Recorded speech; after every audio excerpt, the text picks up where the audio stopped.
Ya, Gus Imin langsung saja menjawab pertanyaan Bang Hensa tentang keberanian dan dinamika dalam berpidato tadi, dari yang serius, jokes sampai bisa marah, itu seperti apa sebenarnya? Aslinya Gus Imin. Aslinya, jadi kultur kami ini dari keluarga yang santai, slow. Kultur kami kultur Nahdliyin yang ibaratnya tidak pernah ada yang kaku. Semua menjadi mudah, bahkan fikih kita pun fikih yang bukan fikih yang keras gitu ya. Nah, tapi kultur kita sebetulnya dari gegeran ke gergeran. Karena itu fleksibilitas kultur kami ini menjadikan kita santai, tetapi ketika sudah punya masing-masing punya prinsip, ya itulah sikap itu harus diambil. Nah, satu lagi, ini teman-teman dan juga pemirsa, selain tadi santai, punya kultur, yang punya prinsip, bisa berantem, ada satu rahasia. Kenapa Gus Imin ini begitu dicintai? Kita akan saksikan video yang satu ini. Apa yang bikin ibu ngelihat kok Cak Imin ini keren tuh, dari mana? Waktu itu dia pakai sweaternya warna pink gitu ya. Cute banget. Ini pasti ibu. Jadi kan saya waktu itu sama-sama PMI. Dia PMI, dia senior saya gitu kan. Saya masih baru lah gitu ikut di PMI itu. Terus saya ketemu saya lihat dia bicara, wah bicaranya idealisme segala macam lah gitu ya. Keren banget nih orang, manis lagi gitu kan. Gus Imin gimana? Manis ya waktu itu orangnya ya? Nggak tahu, saya kadang-kadang saya ini manis apa nggak tahu. Manis dan romantis katanya ya. Shirley, silakan. Bu Rustini kan pernah hadir ke sini dan waktu itu Shirley jadi salah satu panelisnya juga, Gus. Dan melihat perjalanan atau kisah hidupnya Gus Imin ini kan tensinya selalu menegangkan ya Gus ya. Selalu kayaknya tuh nggak selesai-selesai berantemnya sebetulnya.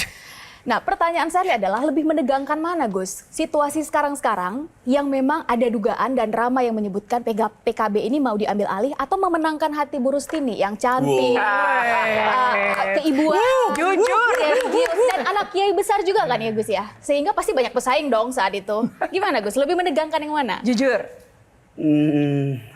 Memang hidup saya penuh ketegangan. Mulai dari mendekatin calon istri tegang. Wah, saingannya keras. Jadi ketua umum tegang di politik. Dibegal. Di pinggir Jurang. Ini ancaman untuk dibegal terus terjadi. Ya itu takdir saya ya. Jadi soal mana yang lebih menantang, saya kira sama-sama menantang itu, merebut hati istri sama merebut hati rakyat. Kepemimpinan itu memang sama-sama menegangkan. Tadi ada yang diucapkan Cak Imin yang menarik nih. Ancaman begal terus ada, maksudnya apa Gus? Nah ini loh, Gus Imin ini kalau tiba-tiba nyeplos itu suka lucu-lucu tuh. Aku pernah ngobrol sama Cak Imin, ini di Blitar, nggak tahu. Cak sampean tuh mau dikritik Pak Surya Paloh, mau dikritik Bu Mega, tenang aja Pak. Dia jawabnya, aku dikritik siapa aja tenang asal jangan dikritik Pak Jokowi. Gitu. Ada kaitannya jangan-jangan. Jangan ada kaitannya itu begal-begalan. Itu setahun yang lalu. Aku takut setengah mati sama Pak Jokowi. Nah sekarang masih takut nggak? Atau takutnya lebih turun apa masih takut? Ya sekalian jawab yang begal-begal itu Gus. Jadi perencanaan begal PKB itu jauh sebelum pemilu, saat pemilu, setelah pemilu, bahkan setelah kalah Pilpres. Nah, kemudian apakah takut menghadapi pembegal? Jangan pernah takut kepada pembegal, karena kalau kita yakin, insya Allah mereka juga akan ngepel. Pertanyaannya pembegalnya siapa? Apakah ada kaitannya dengan pertanyaan Mbak Tejo tadi? Takutnya. Ketakutan sama Pak Jokowi masih di sini apa makin turun? Saya nggak ngomong pembegalnya, nggak ada hubungannya sama Pak Jokowi ini pembegalnya. Itu nama-nama yang semua sudah tahu. Nah, soal sama presiden, ya siapapun pasti takut sama presiden. Nah, Gus Imin, sebenarnya tekanan itu seperti apa sih yang dialami kan kalau kemarin waktu pemilu itu kan banyak sekali tekanan-tekanan kasus, dikit-dikit kalau berseberangan panggil KPK, kemudian jalur hukum, dikulik-kulik lagi dosa-dosanya. Nah, kalau Gus Imin ini bagaimana? Tekanan seperti apa yang paling berat dihadapi selama ini? Ya, semua tekanan sudah saya alami. Yang paling penting tidak ada pengkhianatan di orang-orang dekat kita. Selagi tidak ada pengkhianatan di orang-orang dekat kita, kalau orang agak jauh silahkan. Tapi orang dekat ini solid dan loyal, sekenceng apapun model tantangannya bisa diatasi. Sami, silakan. Soal mengkhianati apa iya di dunia politik ini Anda yang benar-benar loyal? Karena semua kepentingan. Satu itu, dan kedua tuh sebenarnya karena kultur partai di Indonesia ini yang besar terutama, kecuali Golkar dan PKS semuanya masih partai keluarga. Masih kalau istilah saya tuh partai toko kelontong, diwariskan ke anak gitu ya. Jadi kayak PDIP, kita tahu nanti siapa nextnya. Demokrat juga kan terjadi seperti itu. Nah ini mungkin PR buat PKB. Makanya saya bilang Caimin ini karena bukan anak, ya kan, dia tahu nggak bakal diwarisin PKB waktu itu, makanya diambil, gitu kan. Nah, tapi ini PR buat PKB gitu kan.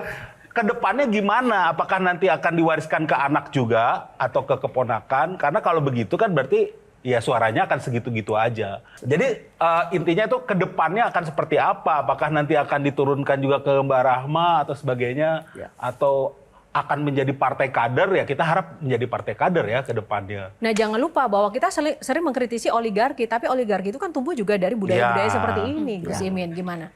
Jadi dimanapun di dunia ini, negara manapun, dinasti itu di semua negara terjadi. Masalahnya bukan soal itu. Masalahnya adalah apabila dinasti itu dibangun dengan memanfaatkan jalan negara, memanfaatkan fasilitas negara, memanfaatkan punya publik untuk mewariskan dinasti, itu masalahnya. Nah, di PKB sendiri, saya terutama sudah bertekad, kita harus bangun sistem. Tapi yang paling penting dari sistem kepartian kita ini harusnya, mau tidak mau, harus dibikin semodern mungkin, serasional mungkin, memberi ruang kompetisi kompetisi yang memudahkan orang memanfaatkan merit system. Ini harus terjadi. Tepuk tangan. Baik, terima kasih Gus Imin. Baik, itu tadi box terkait dengan data diri. Selanjutnya box nomor berapa? Kita akan buka untuk next box selanjutnya. Nomor favorit nomor berapa Gus Imin? 9. Nomor 9. Kita buka box 9. Garis lucu, tepuk tangan dulu untuk box kali ini.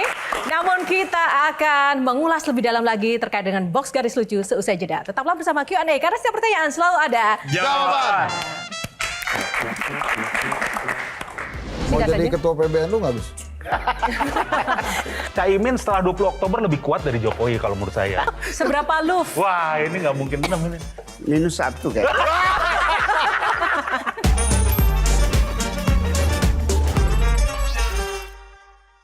Dipersembahkan. Jelajahi cara baru mendapatkan informasi. Download Metro TV Extend sekarang.